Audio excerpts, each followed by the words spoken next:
Hola, ¿qué tal? Muy buenas tardes, sean bienvenidos aquí a mis espacios en redes sociales. Soy Mario Pentón, periodista cubano, y quiero compartir una noticia que ha estado dando mucho de qué hablar el día de hoy. Déjenme antes y cierro por aquí. Bueno, que ha estado dando mucho de qué hablar y lo hemos visto publicado por supuesto, en todos los medios relacionados con el tema cubano, Cibercuba, en 14 y medio también lo hemos visto. Aquí está, se los voy a estar compartiendo. Vean ustedes aquí. Dice: los republicanos aprueban un programa electoral que incluye la mayor deportación de la historia. En el día de hoy, lunes, ha sido aprobado el programa electoral del Partido Republicano y, como bien dice el titular, incluye una promesa de la mayor deportación de la historia. Le vamos a estar hablando un poco de qué significa esta promesa, qué significa este programa electoral y cómo puede impactar esto a los inmigrantes. Saludos a todo el que se va uniendo a esta hora, por favor, compartiendo el que quiera y pueda el live. Me da muchísimo gusto darle la bienvenida al abogado Myron Gallardo, quien mejor que él para hablar de estos temas. Abogado, buenas tardes, bienvenido. Buenas tardes, Mario. Gracias por la invitación. Ok, vamos entonces a entrar en materia. Dice, bueno, los principales diarios de ahora mismo de todo el mundo están hablando de esto, del programa político, el programa electoral del Partido Republicano que ha sido aprobado el día de hoy y que incluye llevar a cabo la mayor deportación de inmigrantes de la historia del país en caso de que el candidato Donald Trump gane las elecciones del próximo 5 de noviembre. El Comité Nacional Republicano avaló el programa de 20 puntos para un eventual segundo mandato de Trump, quien será nominado formalmente por el partido durante la convención que se llevará a cabo la semana que viene en Milwaukee. Ahí yo voy a estar en Wisconsin. Y la lista, pues, adopta la retórica de Trump y dice que se debe detener la invasión inmigrante a Estados Unidos y llevar a cabo la mayor operación o la operación más grande de deportación de la historia del país. Esto junto con un grupo de medidas que básicamente están como, por ejemplo, el regreso de permanecer en México.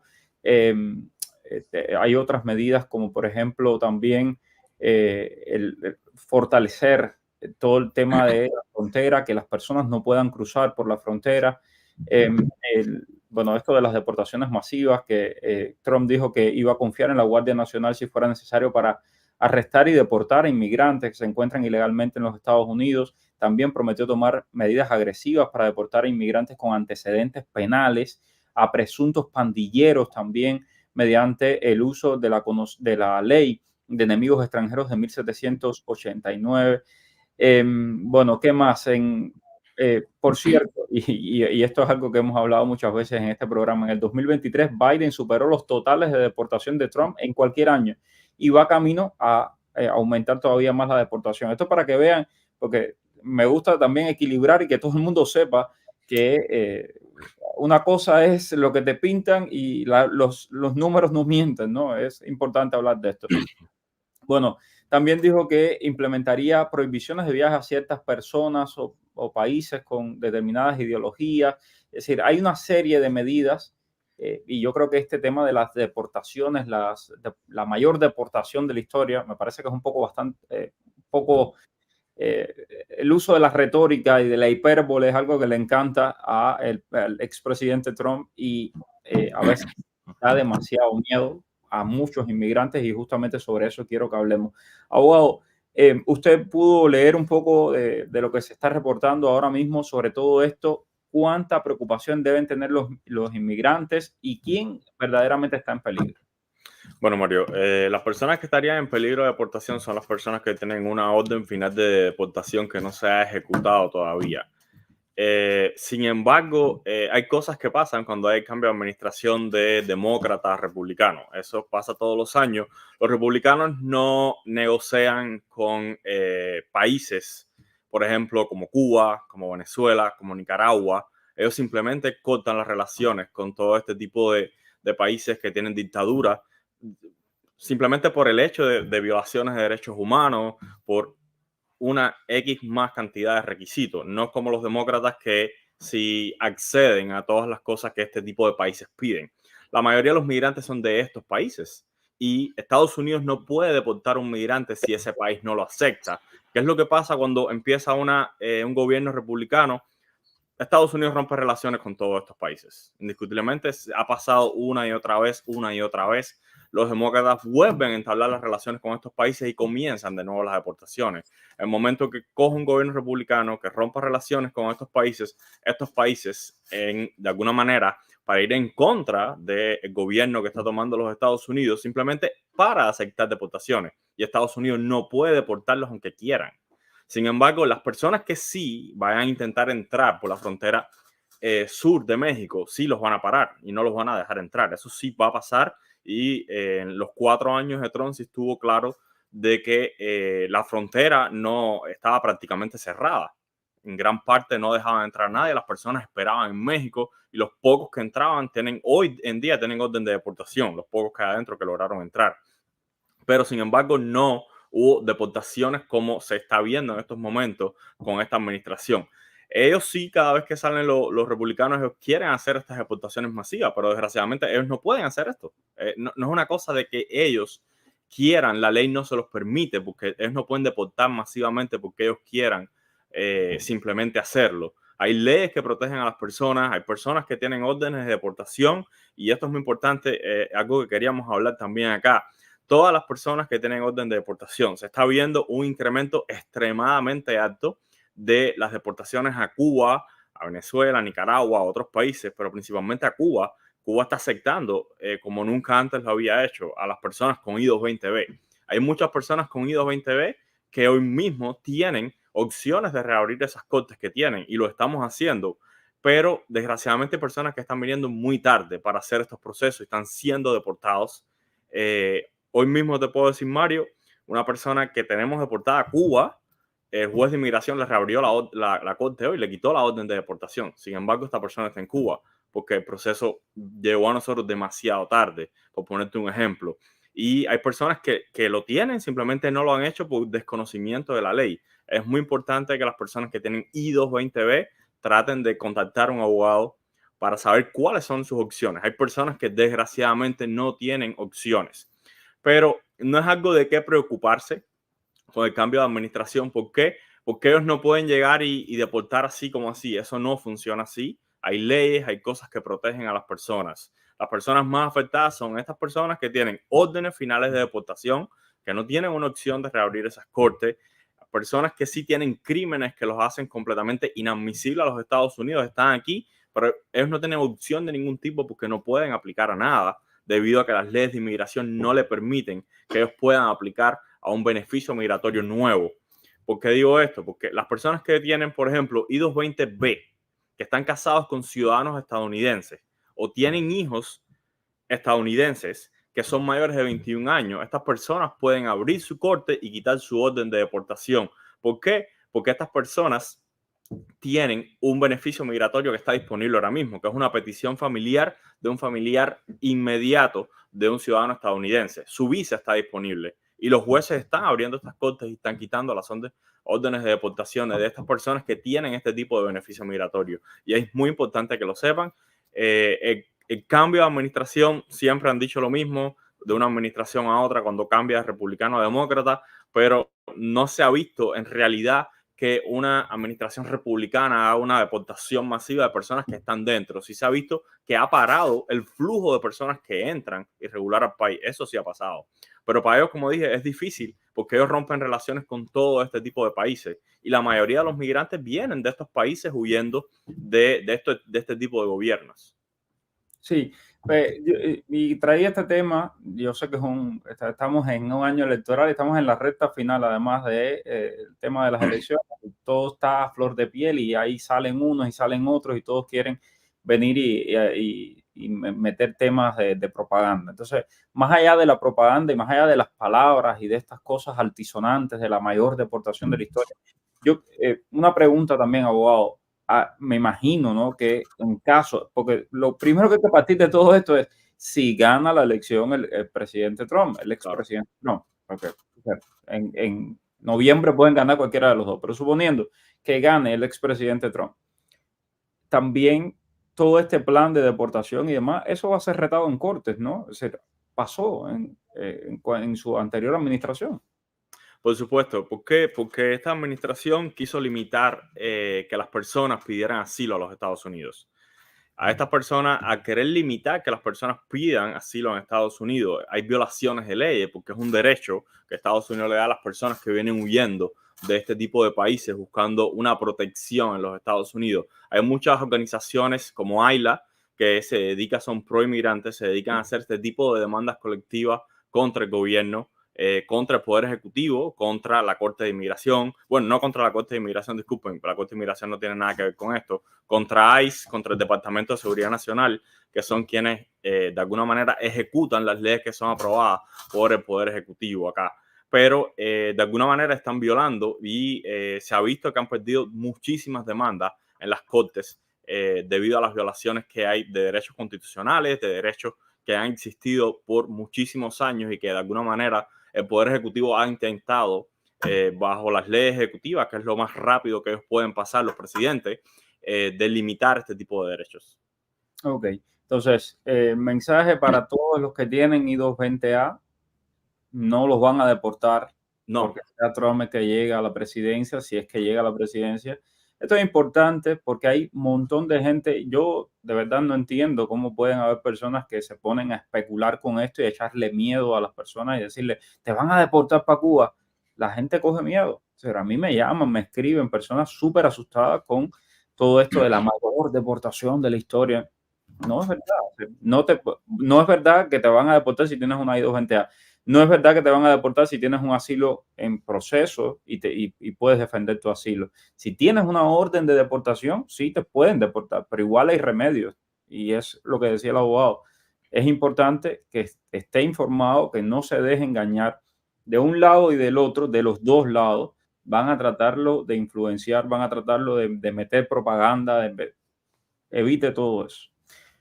Ok, tengo a Osmelis por aquí. Buenas tardes, abogado. Tengo el parol aprobado desde diciembre, una bebé de 8 meses pendientes. Mis padres se hacen residentes en agosto. ¿Eso me abre alguna puerta para el caso de mi bebé?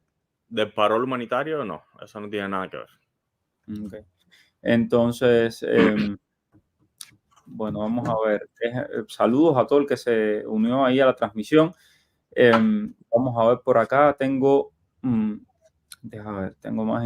Quisiera preguntarle a las personas que tienen puesto el parol del mes de abril de este año con patrocinador, ¿se puede anexar un grupo de viaje que tienen el parol puesto desde febrero del año pasado con otro patrocinador? No, no entiendo exactamente anexar un grupo de viaje. Tú no puedes poner una persona en un grupo de viaje a no ser que esté confirmado el caso. Uh-huh. Tengo por aquí a Juniel. Dice, hace 2 meses un amigo mandó su aplicación de asilo a la corte de Orlando, Florida, y aún no le han respondido. El reloj del asilo no ha iniciado. ¿Qué puede hacer, abogado? Yo les recomiendo que llamen a la corte o que vayan en persona a la corte. La corte de Orlando específicamente tiene muchísimo atraso. No responden, no están trabajando exactamente como deberían trabajar. Y la manera es que vayas en persona allí y hables con ellos, a ver qué está pasando, dónde está tu aplicación de asilo, si la recibieron, o tratar de llamar por teléfono. Hay muchísima gente también, abogado, que me estaban preguntando el día de hoy sobre residencias que demoran más de un año, llevan 2 años, 1 año y medio en proceso de la residencia y tenían miedo de que el chequeo médico se les venza por estar esperando tanto tiempo, que si tienen que mandar otro chequeo médico. No, tú no tienes que mandar ningún otro chequeo médico a no ser que USCIS te lo pida. Si ellos no te lo piden, usted no tiene que enviar absolutamente nada. Perfecto. Vamos a ver, sigo por aquí. A ver, tengo más preguntas. Dice, yo no tenía corte y me la pusieron, ahora me la quitaron, soy 220A, apliqué asilo. ¿Qué me aconseja, abogado? Si te quitaron la corte, quiere decir, si te cerraron la corte completamente, quiere decir que terminaron los procedimientos o fue desestimado el caso, tienes que pasar el asilo para USCIS para que mantengas tu asilo activo normalmente y simplemente esperar una fecha de entrevista en USCIS para defender el caso de asilo. Adrián, se me pasó la cita, pero no tengo corte. No entiendo muy bien ahí. Me imagino que le dieron un NTA que tenía una fecha y no apareció, todavía no aparece en los sistemas. No te preocupes, Adrián. Si tú no apareces en el sistema y no estás en el sistema de cortes, que no estás, aunque el NTA tenga una fecha. Soy 94, en septiembre pido residencia, pero se me vence el permiso de trabajo en octubre. ¿Qué hago? Renovarlo. Ok. Ok, perfecto. Déjenme seguir por aquí. Hay muchísimas preguntas, abogado, en relación con el parol y el CDP-1. ¿Qué puede pasar si Trump es elegido en noviembre? Bueno, la administración, ya sea como los republicanos o demócratas, no creo que de alguna manera ellos tomen a la ligera estos dos programas, Parol o CDP-1. ¿Por qué? Porque de alguna manera sí ha de alguna manera mantenido una migración legal hacia los Estados Unidos, ha evitado, yo creo, de alguna manera secuestros, ha evitado muerte de muchas personas que de alguna manera intentaban entrar ilegalmente a los Estados Unidos.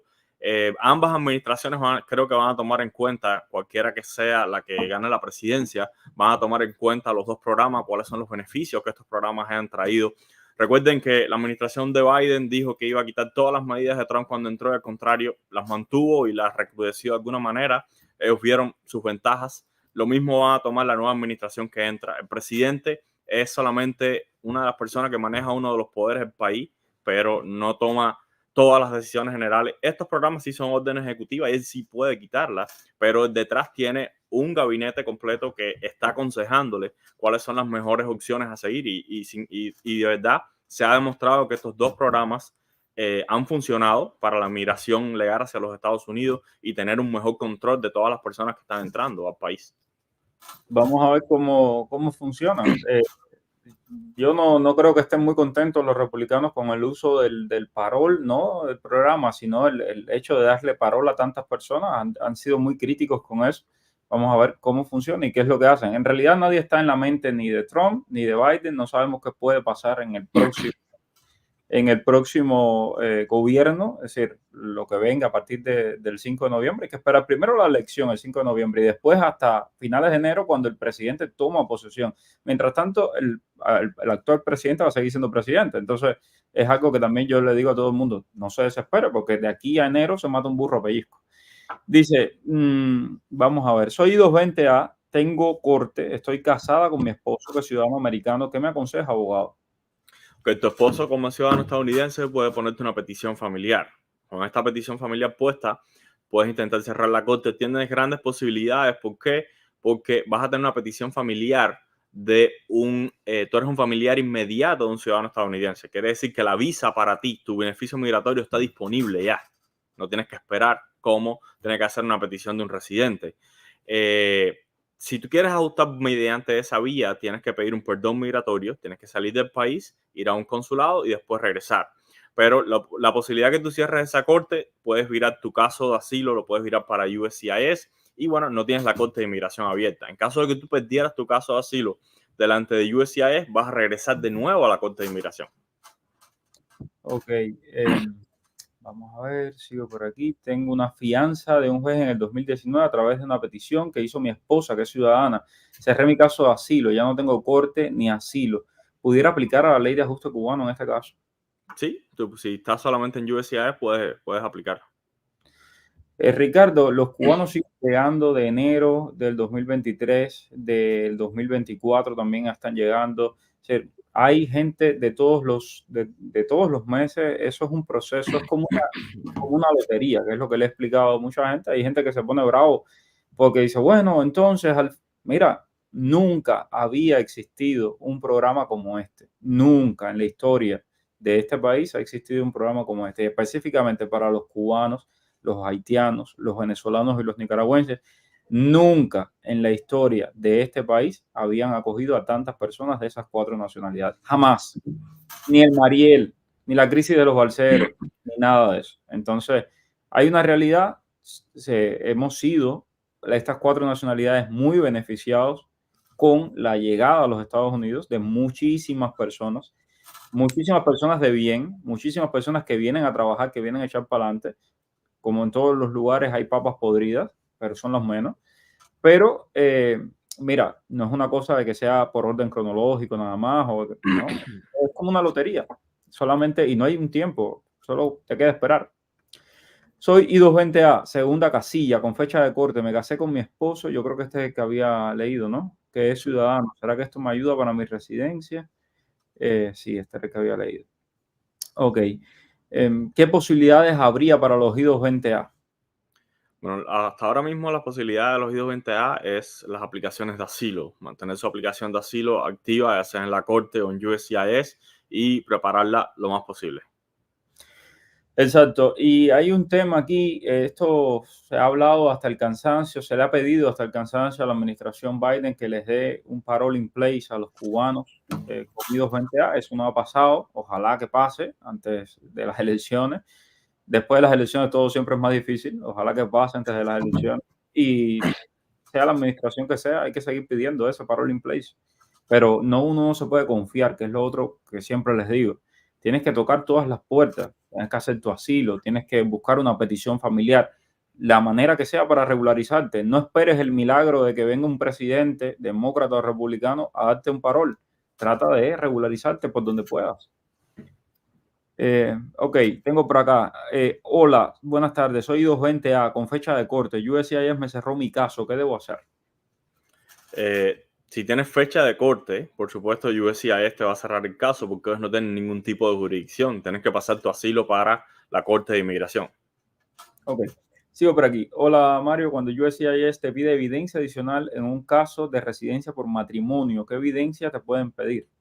Ok, ahí te pueden pedir evidencia de que el matrimonio es real, como por ejemplo fotos juntos, fotos de la boda, fotos de lugares donde han ido, cartas que demuestren que viven en la misma dirección, ya sea un bill de teléfono, un bill de la FPL, un bill de los statements de las cuentas bancarias, también affidavits de personas que fueron testigos de que la boda es real, affidavits de personas que testifican que el matrimonio es real.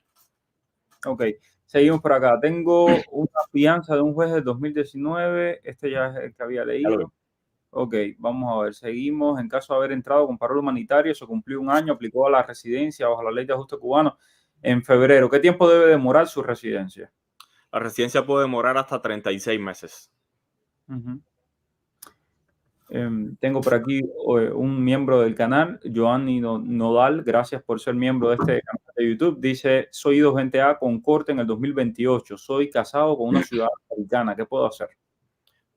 Te pueden poner una petición familiar. Con esa petición familiar puedes intentar cerrar esa corte. Tienes grandes posibilidades de cerrarla y pasar tu caso para USCIS y devolverle la jurisdicción a USCIS y aplicar la residencia.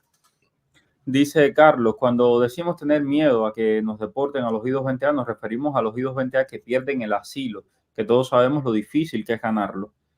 Abogado, Exactamente. ¿qué hacer Exactamente, Carlos. Las personas que pierden asilo en la Corte de Inmigración obtienen una orden de deportación. A ver, la orden de deportación es lo que te hace a ti deportable, no la I-220B. La I-220B es una forma que ICE usa para liberar a las personas y no tenerlas en detención, que es una orden de supervisión. Lo que te hace deportable a ti es la orden de deportación, ya sea bajo el 235 del Expedited Removal o la orden de deportación que te da el juez de inmigración. Eso es lo que te hace a ti deportable de los Estados Unidos. Y sí, las personas que pierden el asilo en la Corte de Inmigración y obtienen una orden de deportación, son deportables. Ok, ok, entonces, en esos casos, ¿qué se puede hacer? Ok, si estas personas, a ver, existe algo que es las mociones para reabrir casos. Cuando tú perdiste tu asilo, pero pasaron los años y el gobierno no ha ejecutado esa orden de deportación, a ti se te puede presentar un nuevo beneficio migratorio. Vamos a decir, poner dos ejemplos. Vamos a poner un ejemplo, un cubano que obtuvo una orden de deportación, está aquí adentro. Y en una de las órdenes de supervisión, en una de las entrevistas de supervisión con ICE, ICE decide darle un parol a ese cubano. Al momento, automáticamente, ese cubano con su orden de deportación y con ese parol se hace elegible para aplicar a la ley de ajuste cubano. Quiere decir que a ese cubano se le presentó un nuevo beneficio migratorio. Cuando tienes un nuevo beneficio migratorio, tú eres elegible para aplicar ese beneficio migratorio y a la vez reabrir la Corte de Inmigración para que te quiten la orden de deportación y continuar con tu nuevo beneficio migratorio. Otro beneficio migratorio que se le presenta muchísimo a las personas es que conocen a alguien que es ciudadano estadounidense y se casan y estas personas son elegibles para una petición familiar. Eso es un nuevo beneficio migratorio que se presenta y con esos nuevos beneficios migratorios que en el momento que está disponible, entonces tú eres elegible para reabrir la corte. La Corte de Apelaciones ha dicho en varias ocasiones que las personas que tienen peticiones familiares, de familiares inmediatos estadounidenses, quiere decir que ese beneficio migratorio está inmediatamente disponible. Ellos nunca van a considerar una petición, por ejemplo, de un residente a una persona. ¿Por qué? Porque el beneficio migratorio no es inmediato. Los residentes, las peticiones de residentes están sujetos al boletín de visa. Quiere decir que ese beneficio migratorio puede estar disponible en 5 o 6 años. Sin embargo, una petición de un familiar a un familiar inmediato, un ciudadano estadounidense, la visa siempre está disponible porque no están sujetos al boletín de visa. Y el beneficio está inmediato ahí. Igual que las personas que, por ejemplo, se hacen elegibles para una visa U, para un VAWA, también tienen un beneficio migratorio que está ahí y también pueden usarlo para reabrir su corte, siempre que se le presente un nuevo beneficio migratorio. Es decir, que opciones hay. Yo entiendo de que la Claro, gente por tiene supuesto que miedo. hay.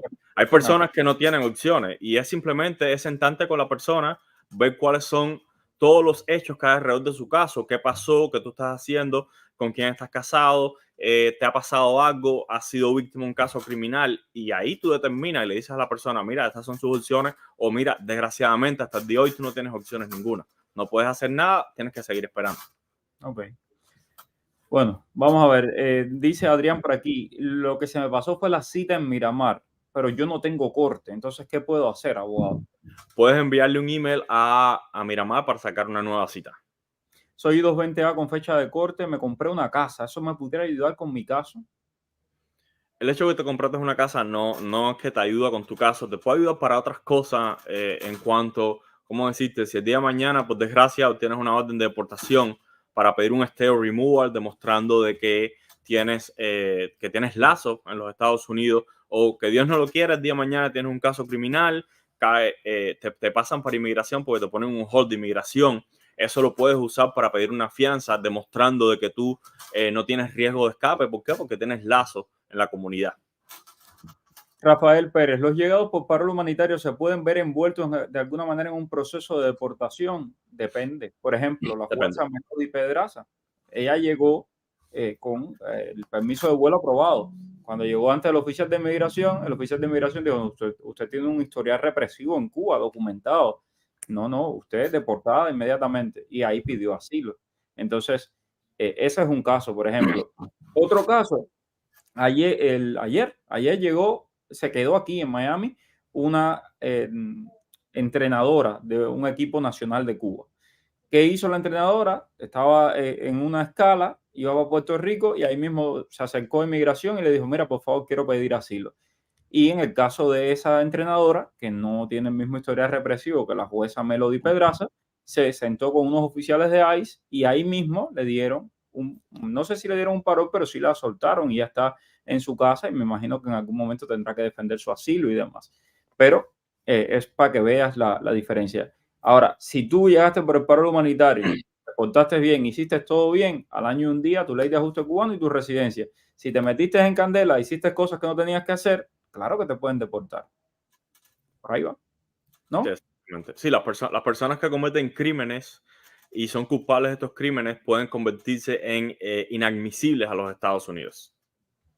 ¿Qué pasará con los que entraron con la cita de CBP-1? Taliana, esto es importante porque lo hemos dicho hasta el cansancio. Todas estas personas que han entrado con cita de CBP-1, cubanos, año y un día, ley de ajuste cubano. Esto lo hemos dicho y cierra su corte para que no le pongan una orden de deportación. No cubanos, dígase, venezolanos, nicaragüenses, haitianos, mexicanos, centroamericanos, todo el resto de América Latina y de otros países. ¿Para qué es la cita de CBP-1? Se los recuerdo una vez más, para pedir Asilo. asilo. Y deben haber pedido un asilo. Para eso le dieron la cita de CBP-1, para pedir un asilo. Entonces, deben tener ese asilo puesto. Si no tienen el asilo puesto, deberían hacerlo ya. Rainier Nodarse, I220A con fecha de corte para el 13 de octubre del 27. Tengo una petición I-130 aprobada, categoría F2B, hijo soltero mayor de 21 años. Mi esposa es residente y tenemos un bebé. No estoy casado. ¿Qué puedo hacer? Ok, si tienes, imagino la petición que estás hablando fue de tus padres hacia ti. Si está aprobada ya y la visa está cerca de estar disponible, se puede hacer una moción para cerrarte tu corte y pasar tu caso a USCIS. Ok, pues adelante. Yo he visto varios casos así y de personas que finalmente se libran de todo eso y pueden hacer su ley de ajuste en el caso de los cubanos al año y un día. Bueno, nada, se nos acabó el tiempo. Quiero agradecerles. Quiero, por favor, de verdad se los pido, tranquilícense. Sé que ahora va a venir muchísimo ruido de todos los medios de comunicación. Viene el lobo, te van a deportar. Tómelo con calma, háblelo con su abogado. No es así. No es que llegó ni Trump, ni Biden, ni ninguno. Esto es un país de leyes. No es así. No es un Fidel Castro que llega, dale, vamos, fuera a todo el mundo. Eso no funciona. Entonces, no se dejen engañar por la propaganda ni de un lado ni del otro. Dicho esto, gracias a todos por la sintonía. Gracias, abogado. Gracias, Mario. Y hasta mañana. Mañana seguimos con más aquí a las 5 de la tarde. Un abrazo. Dime cuál es el periodista que está en el boom. Es Mario Rincón. El periodista que te trae toda la información. Es Mario Rincón. El periodista de la radio y la televisión. Es Mario Rincón. Habla de temas cubanos hasta de migración. Mario Rincón. Oye.